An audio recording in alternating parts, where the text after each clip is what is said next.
నమస్కారం. MM news కి స్వాగతం. వాకాడు మండల జడ్పీటీసీ రౌతు రామకృష్ణపై నమోదైన కేసు అక్రమ కేసు అంటూ నిన్న వైకాపా సీనియర్ నాయకుడు కొడవలూరు భక్తవత్సల్ రెడ్డి చేసిన ఆరోపణలను ఖండిస్తూ నేడు వాకాడు అతిథి గృహంలో కూటమి నాయకులు మీడియా సమావేశం నిర్వహించారు. ఈ సందర్భంగా కూటమి నాయకులు మాట్లాడుతూ వైకాపా నాయకునిపైన తీవ్ర స్థాయిలో ధ్వజమెత్తారు. అటువంటి ఎదవ పనులు ద్రోహం పనులు పేదవాడికి మేము ఎక్కడ అన్యాయం చేయట్లేదు.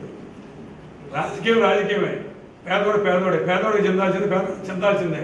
పేదవాడికి పార్టీలకి ఎలాంటి సంబంధం లేదు. వాడి అభిమానం వాడు ఎవరికైనా ఓటేసుకోవచ్చు. నీ కుతంత్రులు కుట్రలతో కూడా కూటమి ప్రభుత్వంలో ఏ నాయకుడు వీళ్ళు రాజకీయం చేస్తారు.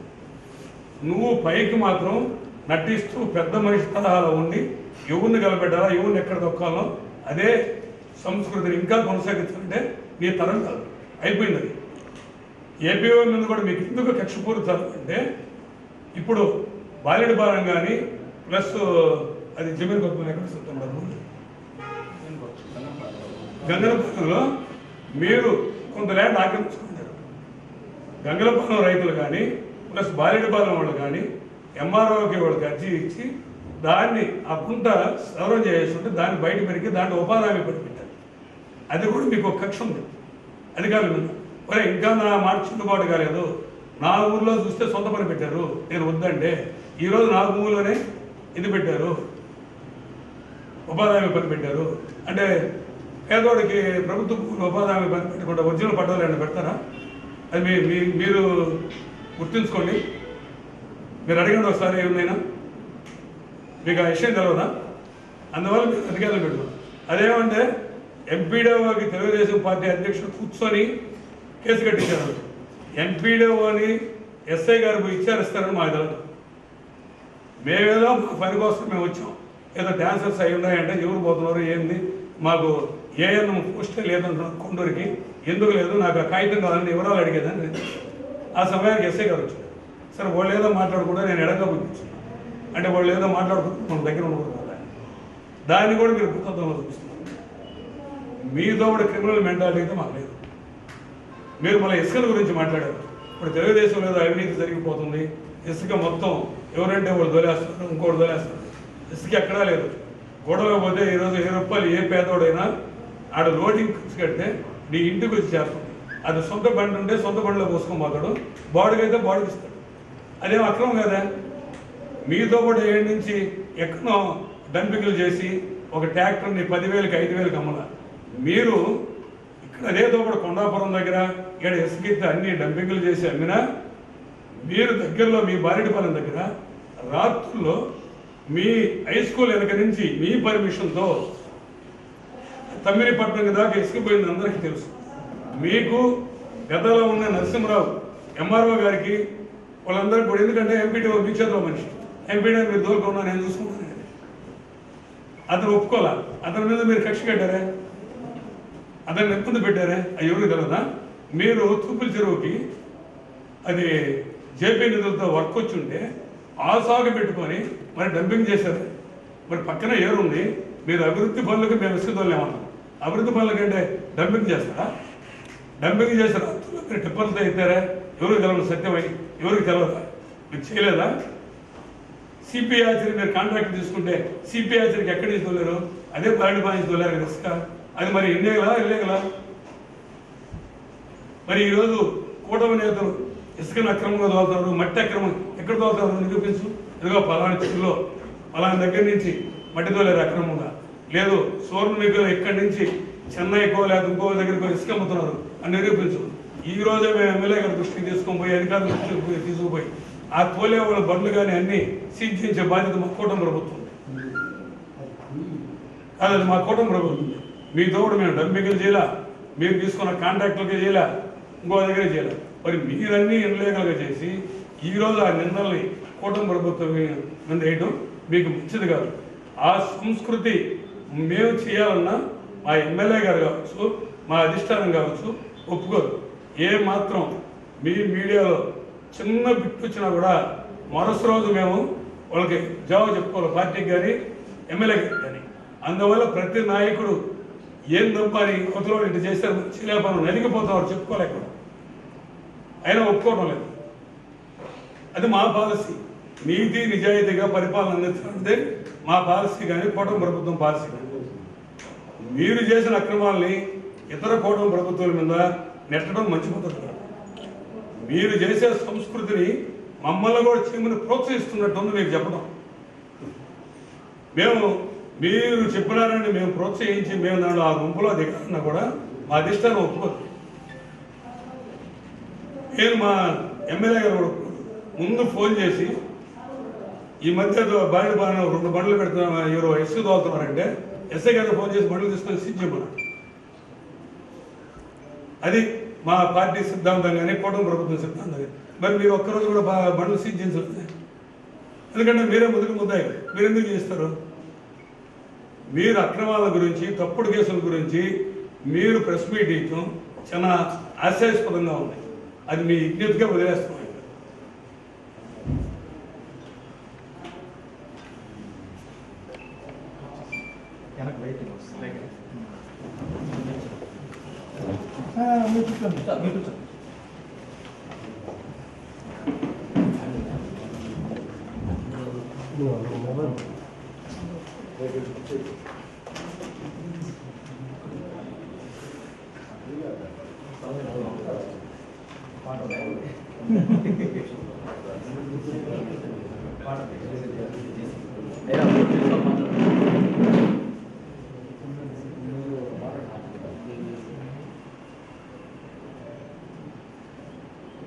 మీడియా మిత్రులకి, కూటమి నాయకులందరికీ పేరు పేరున హృదయపూర్వకమైన నమస్కారాలు తెలియజేసుకుంటున్నాను. అయితే మీడియా ముందరకు వచ్చి సుమారుగా గత 6 సంవత్సరాలు అయిపోతుంది. నేను ఇక్కడ ఈ మధ్య మీటింగుల్లో ఒకటే అలా మాట్లాడేదే కానీ మ్యాక్సిమం 19 తర్వాత ఎవరన్నా నాకు మీడియాలో ప్రత్యేక అభిమానులు ఉన్నా, నాకు మంచి సంబంధాలు ఉన్న వాళ్ళు కూడా ఒకటే అలా మాట్లాడమన్నా కూడా వద్దులే, నేను మీడియాకి పర్సనల్గా మనం కూర్చొని మాట్లాడుకున్నాం, టిఫిన్ చేద్దాం, భోజనం చేద్దాం అని చెప్పి తప్పించుకొని మా పని మీద మనం చేసుకున్నాం. అయితే నిన్న భక్తవత్సల రెడ్డి దళిత మహిళల మీద కేసు పెట్టారు, ఈ సాంప్రదాయం కొత్త సాంప్రదాయాన్ని తెచ్చారు కూటమి ప్రభుత్వం అని చెప్పారు. దళిత మహిళల మీద ఈ సాంప్రదాయం తెచ్చిందే భక్తవత్సల రెడ్డి. ఎటంటే భక్తవత్సల రెడ్డి మా ఊర్లో అటెంప్ట్ మర్డర్ కేసుల్లో 5 మంది మహిళల మీద పెట్టించాడు, అసలు వాళ్ళకి సంబంధం లేకుండా. ఈ సాంప్రదాయం మన 2021లో ఆయన తెచ్చాడా, మేము తెచ్చామా? అదేవిధంగా అధికారులతో గత 20 సంవత్సరాల నుంచి ఎత్తుకుంటే నా మీద ఒక సెక్రటరీ మీద చేత కేసు పెట్టించాడు, ఒక డిఈ చేత కేసు పెట్టించాడు. ఇదే అధికారుల చేత. అయితే ఎందుకంటే దాని గురించి కూడా చెప్తారు. అదేవిధంగా మా ఊర్లో పంచాయతీ సెక్రటరీ దగ్గర కేసు పెట్టించి మా వాడిని కోటయ్య అనేవాడిని జైలుకి పంపించాడు. అదేవిధంగా ఒక విఆర్ఓ దగ్గర కేసు పెట్టి మా కార్యకర్త రమణయ్యని జైలుకి పంపించాడు. ఈయనేమో ఇవన్నీ చెప్తా ఉంటే దెయ్యాలు వేదాలు వర్ణించినట్టున్నాయి, దెయ్యాలు వేదాలు వర్ణించుతున్నాయి కేడీ రెడ్డి మాట్లాడుతుంటే. కేడీ రెడ్డి అంటే తప్పుగా బాగుండి కొడవలూరు దామోదర్ రెడ్డి. ఈ కేడీ రెడ్డి చేసే పనులన్నీ ఎట్టాడు పనులు మీకు పత్రికా మిత్రులందరికీ పేరు పేరున తెలుసు. గతంలో జమినికొత్తపాలెంలో నేను లేకపోయినా నా మీద అటెంప్ట్ మర్డర్ కేసులు పెట్టించడం, మా ఊరిలో పోలీసులు పంపించి ఇళ్లలో పోలీసులు దూరి ఎంత అరాచకాలు చేశారో మీకు తెలుసు. అప్పుడు కూడా ప్రతిఘటించాము, నువ్వేం చేసావో తిరగబడ్డాం. అయితే ఇప్పుడు ఇట్లా చాలా నీతిమంతుడులాగా మీరు చెప్తుంటారు, మీడియాలో కూడా మీరు కూడా రాస్తుంటారు ఏమని, మాటల మాంత్రికుడు, సీనియర్ నాయకుడు. వెరీ గుడ్, మాటల మాంత్రికుడు. అతను తప్పుని ఒప్పుగా చేసి చెప్పగలడు, మసిపూసి మారేడుగా చేయగలడు, 6 100 చేయగలడు, 100 6 చేయగల సమర్థుడు భక్తవత్సల రెడ్డి. ఆ కేడీ రెడ్డి మాట్లాడేటువంటి మండలం అంతా తెలుసు. ఈ కేడీ రెడ్డి ఏం చెప్పినా కూడా బాగా మాటలు నేర్చి సున్నితంగా నైస్గా చెప్పి ఏం చెప్తాడని మండల ప్రజలందరికీ తెలుసు. ఎందుకంటే అతని గురించి ఎవరికి తెలియదు. ఈ మండలంలో నేను సీనియర్ నాయకుడిని, 40 సంవత్సరాల నుంచి రాజకీయాల్లో ఉన్నాను, నేను ఈరుడిని సూర్యుడిని, పేద ప్రజల కోసం న్యాయం చేస్తాను అని చెప్పాడు. అయితే ఇక్కడ ప్రధానంగా ఒక దళిత మహిళ మీద కేసు పెట్టేదాని మీద ప్రెస్ మీట్ పెట్టారు. జడ్పీటీసీ మీద 40,000కి చేశారని. అయితే నువ్వు కూడా ఉన్నావు స్పాట్లో. ఎవరున్నారు? కేడీ రెడ్డి కూడా కూర్చో ఉన్నాడు. కానీ కేడీ రెడ్డి మీద కేసు పెట్టలేదు. ఇది రాజకీయ కేసు అయితే కేడీ రెడ్డి మీద భయపడి ఏమన్నా పెట్టలేదా మేము? నువ్వేమన్నా ఆజానుబాహుడివా? నిన్ను చూసి ఏమన్నా భయపడి నీ మీద కేసు పెట్టలేదా? మా ఇన్వాల్వ్మెంట్ ఉంటే? మా ఇన్వాల్వ్మెంట్ లేదు. ఒక అధికారిని వాళ్ళు అసభ్యంగా ఒక జడ్పీటీసీ ఆయనతో కూడా వచ్చిన అనుచరులు తొందరపడి మాట్లాడేశారు. ఎవరు చెప్తే మాట్లాడారు? నువ్వు చెప్తేనే మాట్లాడారు. రామకృష్ణ వాళ్ళు వాళ్ళ నాయన టైం నుంచి మా వర్గం వాళ్ళు. వాళ్ళ నాయన భక్తవత్సలరెడ్డిని 8వ తరగతి తిరిగిచ్చేవాడు కాదు, పక్క మా వర్గం ఆయన.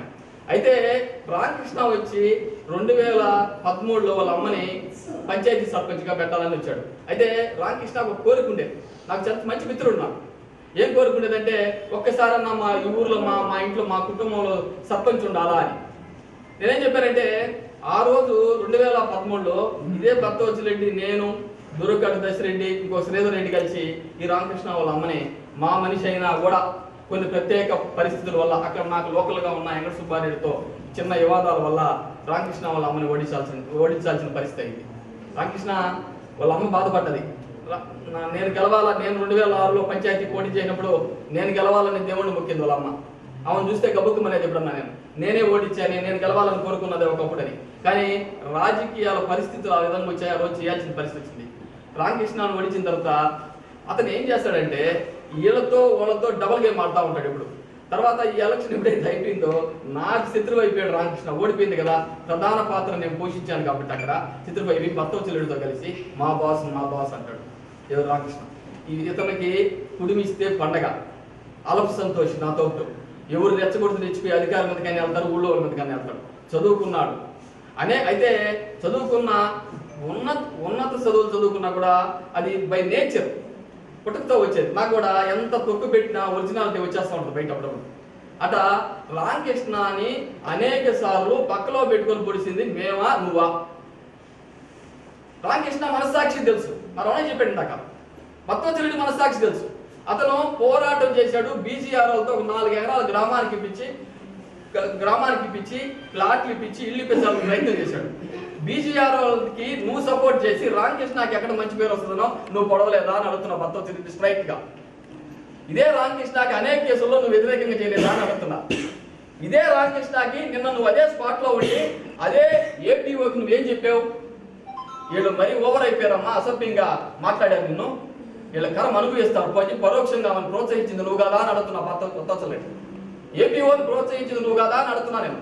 నీ మీద కేసు పెట్టలేదు ఏపీఓ, నువ్వు కూడా స్పాట్ లో ఉండవు. నీ మీద ఎందుకు పెట్టింది? రాజకీయం అయితే నీ మీద కూడా మేము పెట్టించున్నాను, నువ్వు ఉండవు స్పాట్ లో. ఇదే ఒక పోలీస్ అధికారి నువ్వు ఫోన్ చేసి నేను ఎంత కంట్రోల్ చేసినా రామకృష్ణ వాళ్ళతో కూడా మనుషులు తీసుకొచ్చి అసభ్యంగా మాట్లాడాడు. నాకే బాధ వేసింది. సారీ చెప్పాను అమ్మాయికి. ఎందుకమ్మా ఒక అధికారులు ఈ విధంగా తిట్టించుకుంటున్నావు, లాగిన్ చేసి ఉండకూడదా అని నైస్గా చెప్పొచ్చాను నేను. నిజంగా రామకృష్ణ మాత్రం వాళ్ళతో ఒడిచిన అనుచరులు మాత్రం చాలా రూట్గా వ్యవహరించారని ఒక పోలీస్ అధికారికి నువ్వు తప్పించుకోవాలని చెప్పలేదా అంట. ఎందుకు లోపల ఒకటి పెట్టుకొని రామకృష్ణ మీద ఇంకోటి చేస్తున్నావు? రామకృష్ణకి అన్ని విషయాలు తెలుసు, భక్తవత్సలరెడ్డి అంతా నటిస్తాడు. అయితే కరం ఏంటంటే రాజకీయాల్లో ఎవడో ఒకటి మీద ఒక ఇగో పెట్టుకొని కషాయోడితో ఉన్నాడు రామకృష్ణ కూడా. ఇప్పుడు మీ పత్రికా ముఖంగా చెప్తున్నా, నమ్మబాక కషాయోడు నిన్ను పక్కలో పెట్టుకుని అనేక సార్లు పిలిచాడు. మేం కాదు, నువ్వు తొందరపడ్డావు అతను ఎక్కేస్తే అని రామకృష్ణ మీ ద్వారా తెలియజేస్తా ఉన్నాను. ఈరోజు కూడా మా ఇద్దరికి ఎక్కడ చిన్న గొడవ లేదు, మాకు వివాదం లేదు. అతను వెనక చేరి ఎక్కేస్తే ఇతను తెచ్చిపోతాడు.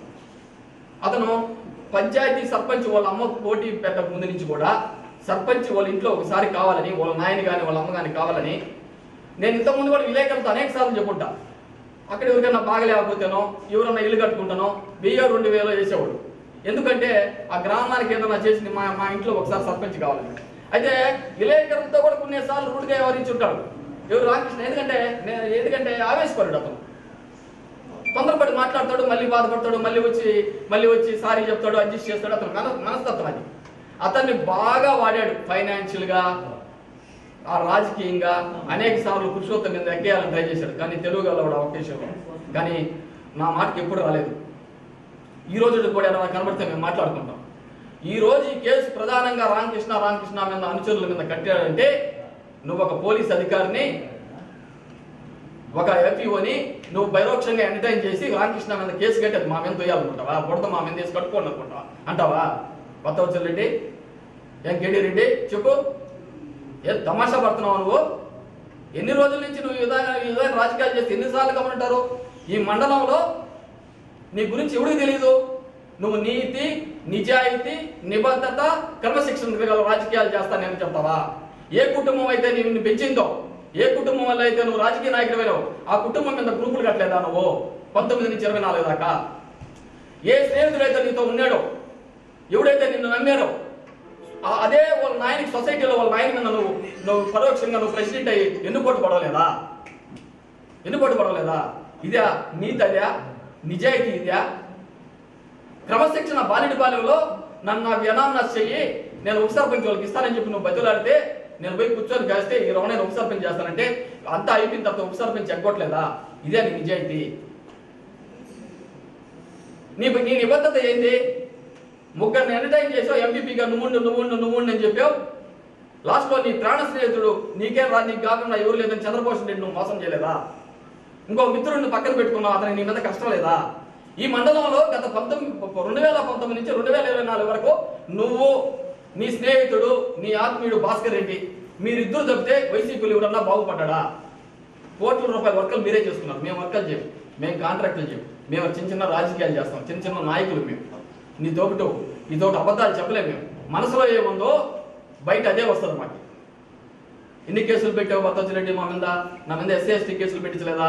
నాకు సంబంధం లేకుండా మా మీద 17 మంది మీద అటెంప్ట్ మర్డర్ కేసులు పెట్టించలేదా? ఊరూరు తిరగలేదా? ఆడవాళ్ళ మీద ఎంతమంది మీద కేసులు పెట్టించావు? మండలంలో ఎంతమందిని జైలుకు పంపించావు? మళ్ళీ ఈరోజు వచ్చి వద్ద నారీ పతివర్తలాగా ఈరోజు నీకు అధికారం లేకపోతే వచ్చి నీతులు చెప్తావా మాకు? నువ్వు ప్రతిపక్ష పాత్ర పోషించు, తప్పు చేస్తే క్వశ్చన్ చేయి, దాంట్లో ఏం మేము కాదంటలేదు. నీ మాటలు నమ్మే పరిస్థితిలో వాకాడు మండలంలో ఎవరు లేరు. ఇంకా పోతే చాలా ఉన్నాయి, ఇంకా రియాలిటీగా చాలా మాట్లాడగలను. నిన్ను నమ్మి నీ జడ్పీటీసీ నువ్వే పొడిచావు, మేం కాదు. అతను ఈరోజు కేసులు ఎదుర్కొనేదానికి, అతను కన్సర్లు నిలిచిపోయేదానికి నువ్వే ప్రధాన కారణం. మీడియా పరంగా కదా, కాదంటే పబ్లిక్ విచారణ నేను సిద్ధంగా ఉన్నాను. నువ్వు ఏపీతో ఏం చెప్పావు, పోలీసుతో ఏం చెప్పావు? నీ పేరు లేదు, మేమే కానీ కేసు కట్టించుంటే నీ పేరు నువ్వు కేసులో ఉండాలా?